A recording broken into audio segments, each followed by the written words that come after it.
Bonjour à tous, c'est Denis. Donc aujourd'hui on se retrouve pour un tuto, donc un petit tuto en fait qui rentre dans la complémentarité d'un autre tuto que j'ai fait précédemment, donc à savoir celui du choix pour une première maquette. Donc aujourd'hui en fait nous allons parler des différentes marques de maquettes ainsi que d'add-on de maquettes, donc à savoir donc la photo découpe, les pièces en résine et les ponts en bois. Alors, donc dans un premier temps, donc nous allons donc classer les différentes marques par échelle. Donc nous allons retrouver donc plusieurs échelles. Donc la première échelle que vous allez retrouver, donc c'est l'échelle au 1/200e. Donc l'échelle au 1/200e donc concerne les navires de très grande taille. Donc ça peut aller de 70-80 cm à 1,50 m de long pour certains navires. Donc, dans cette échelle, donc à ma connaissance, donc vous n'allez retrouver que Trumpeter, vous allez retrouver la marque Merit également, et vous allez retrouver aussi le Mikasa de chez Hobbyboss. Donc, vous avez de superbes maquettes donc, dans cette échelle. Donc, vous avez donc les plus célèbres cuirassés, donc mais d'autres croiseurs, donc tels le Bismarck, l'Iowa, le Missouri, l'Arizona, le Hood, le Nelson et le Rodney. Il y en a d'autres, mais ça c'est donc les plus célèbres pardon, que vous allez retrouver dans cette échelle. Alors, une autre échelle. Donc, avant de parler d'une autre échelle, donc il faut savoir également que l'échelle au 1/200e, c'est quand même des maquettes qui coûtent un certain prix. Donc ça peut varier de 150 et ça peut aller jusqu'à 300 euros en général. Et d'ordre général, vous avez dans ces kits un petit peu de photodécoupe incorporée dans les kits en général. Surtout dans la marque Trumpeter. En général, vous avez au minimum une planche de photodécoupe.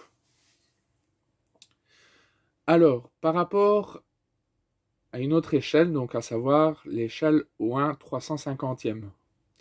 Donc là, par contre, vous avez un choix énorme. Donc, vous avez pas mal de maquettes de modèles japonais, donc comme le Yamato, donc qui a été édité par Tamiya, mais pas uniquement. Donc ils en ont fait plusieurs versions. Et plus les modèles sont récents, et plus ils sont chers et plus détaillés. Donc je pense, si je ne dis pas de bêtises, que le dernier modèle Yamato de chez Tamiya coûte dans les 200 euros, pas loin.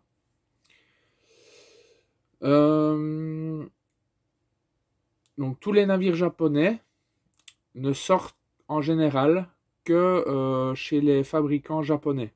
Donc à savoir donc Fujimi, Aoshima, Tamiya, Hasegawa.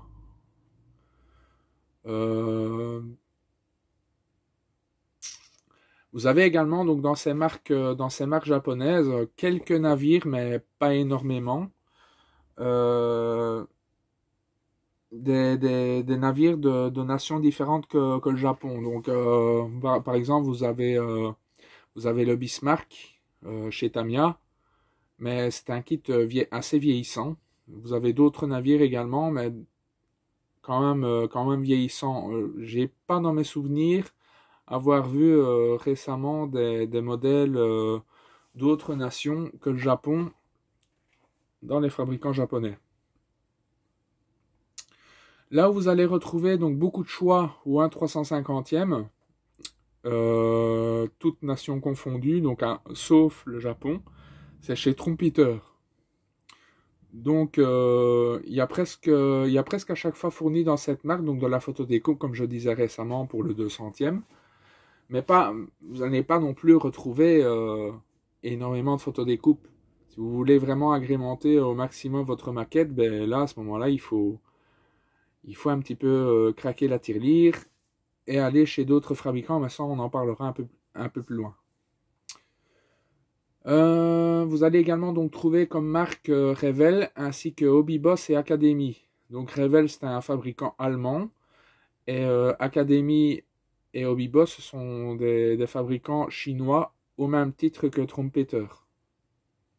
Vous avez également Dragon qui a sorti un superbe Scharnhorst, qui est un navire allemand, donc au 350e. Très très détaillé, donc pas trop de photos découpes, mais énormément de pièces en plastique. Vous retrouverez également donc chez Zvezda donc quelques navires russes, pas mal détaillés, mais bon c'est pas vraiment leur spécialité. Donc voilà pour le 350e. Donc maintenant on va parler de l'échelle au 1/400e. Donc là en général c'est plutôt du LR que vous allez retrouver au 400e et un petit peu chez Airfix.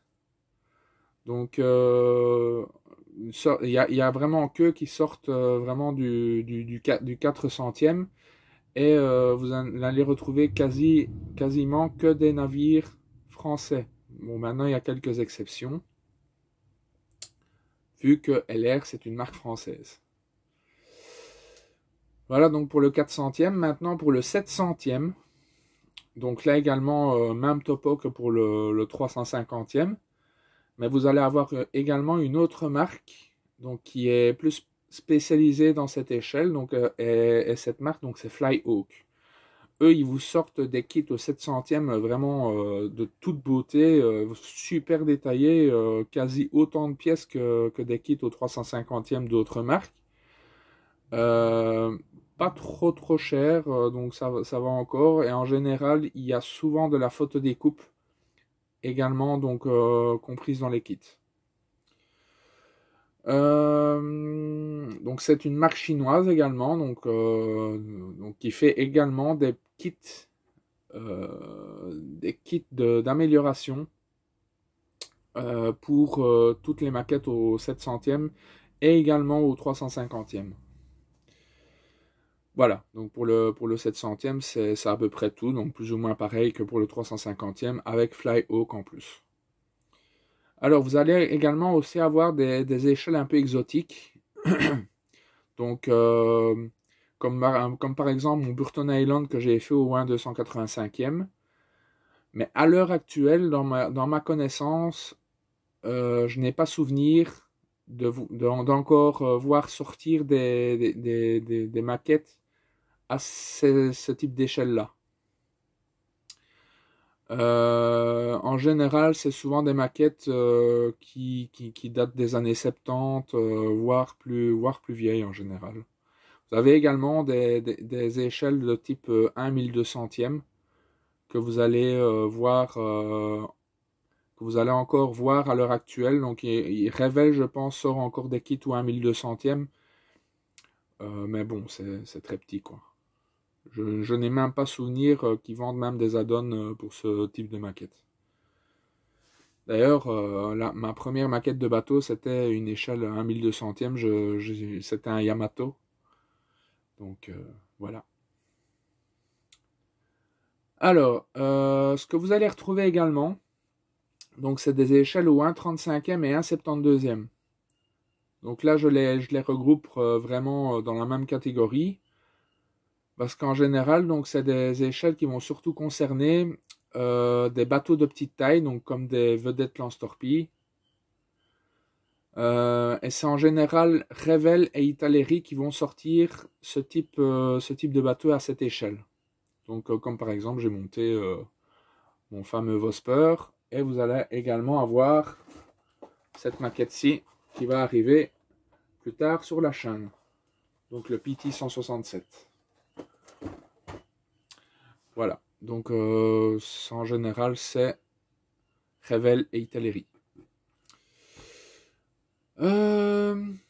Donc maintenant, deuxième partie, donc là on va parler en fait des kits d'amélioration.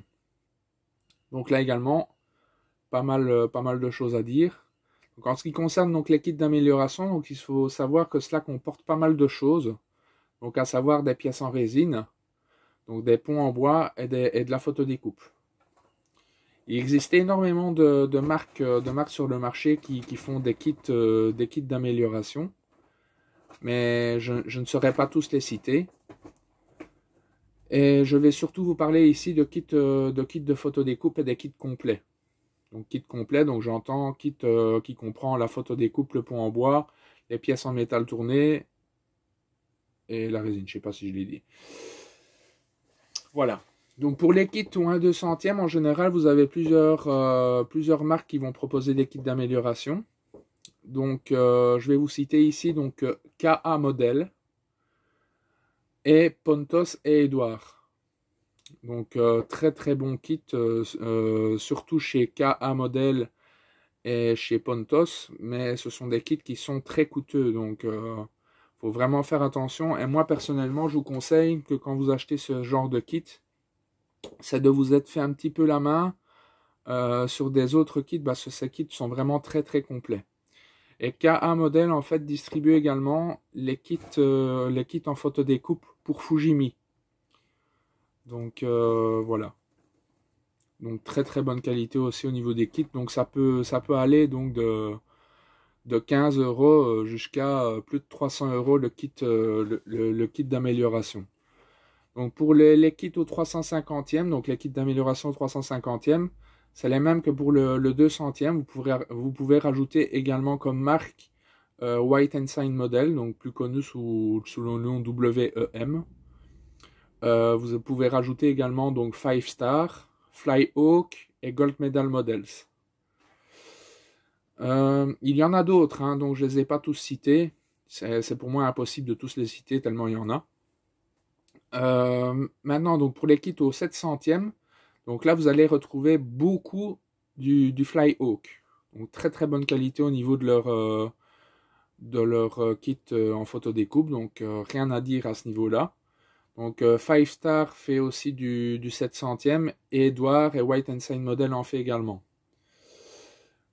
Voilà. Donc maintenant pour les kits au 400e, donc surtout les maquettes, les maquettes de navires français, vous avez également donc le shop en ligne de chez l'Arsenal. Donc j'ai déjà eu l'occasion donc de commander des rambardes de chez eux. Franchement, service au top, rien à dire. Au niveau des prix, ça varie. Vous avez dans toutes les gammes. Donc je recommande très chaleureusement. Donc si jamais vous voyez mes vidéos, petit coucou à l'équipe de l'Arsenal. Donc certaines marques proposent aussi dans leur kit en photodécoupe donc des pièces en résine, des ponts en bois donc inclus dans leur kit. Par exemple donc Pontos et KA Models. Donc ça, c'est vraiment, ces marques-là, c'est vraiment du caviar à monter, hein. Donc ça se monte vraiment super facilement. Leurs instructions sont vraiment très très très très bonnes. D'ailleurs, par rapport à Pontos, le Fletcher que j'ai terminé donc sur la chaîne, c'est un kit de chez Pontos en fait qui a été fait pour Revell, pour ce Fletcher là en version Platinum. Donc franchement ça se monte vraiment tout seul, hein. Tout s'ajuste vraiment super bien, rien vraiment à signaler à ce niveau là. Vous avez également donc des pièces en résine et ponts en bois seuls dans certaines marques, hein. Donc les ponts en bois et les pièces en résine, vous pouvez aussi les avoir en séparé, hein. Donc il n'y en a pas que dans les kits complets, hein. Donc, mais ça, il y a une pléthore de marques que je ne saurais pas vous citer. Donc, et d'ailleurs, moi personnellement, des pièces en résine, j'en ai jamais utilisé. Donc voilà. Ouais, donc comme je le disais, donc l'Arsenal propose aussi des pièces en résine pour améliorer toutes sortes de choses. Donc ça peut aller des avions, des camions, des canons, des armements, enfin ça, de tout. Il y a de tout. Voilà. Mais écoutez, j'ai essayé d'être le plus complet possible. Donc j'espère que cette vidéo vous aura beaucoup plu. Donc surtout vous aura un peu aiguillé dans le choix de vos maquettes, vers quelle marque vous pouvez vous orienter. Donc voilà. Ben écoutez, les amis, donc j'espère vous retrouver très vite. Et je fais aussi au passage un petit coucou à Fabio de Video Modeling, donc qui m'a fait très gentiment donc une petite pub pour ma chaîne. Donc Fabio, si tu me regardes dans la vidéo, salut mon ami. Bon voilà, ben écoutez les amis, tchuss, on se revoit très vite. À bientôt.